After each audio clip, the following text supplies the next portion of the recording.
The choice between going backward and moving forward has never been so clear.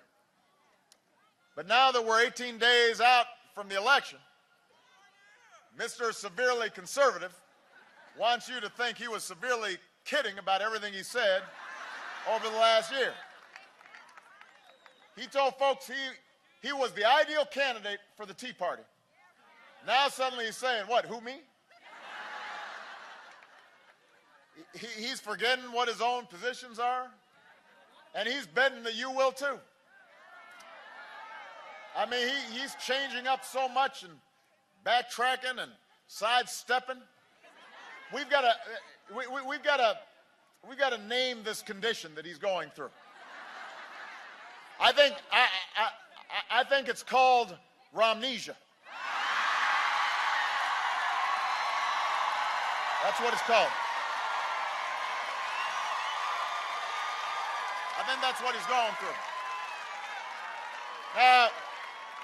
I'm not a medical doctor, but I do want to go over some of the symptoms with you because I want to make sure nobody else catches it.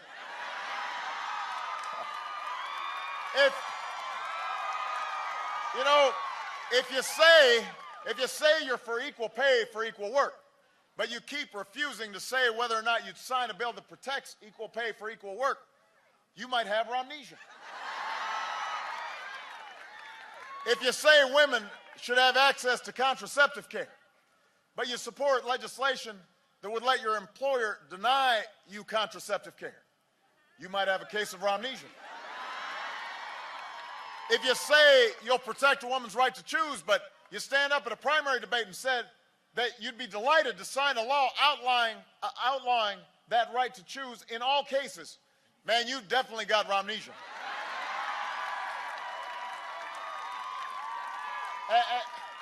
Now, this extends to other issues. If you say earlier in the year, I'm going to give a tax cut to the top 1%, and then in a debate you say, I don't know anything about giving tax cuts to rich folks. You need to get a thermometer and take your temperature because you probably got Romnesia.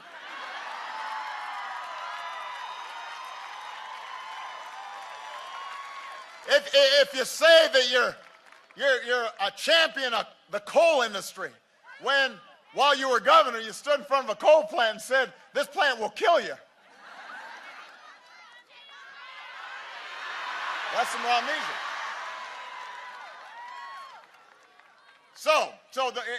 I think you're beginning to be able to identify these symptoms.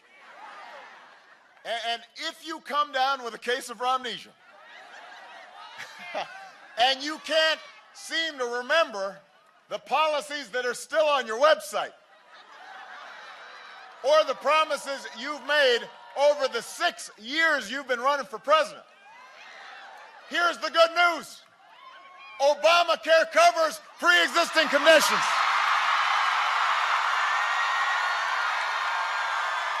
We can fix you up. We've got a cure. We can make you well, Virginia.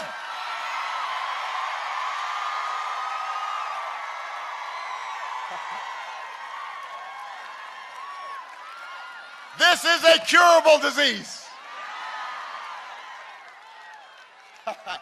Women, men, all of you, these are family issues. These are economic issues. I want my daughters to have the same opportunities as anybody's sons. I believe America does better. The economy grows more. We create more jobs when everybody participates, when everyone's getting a fair shot.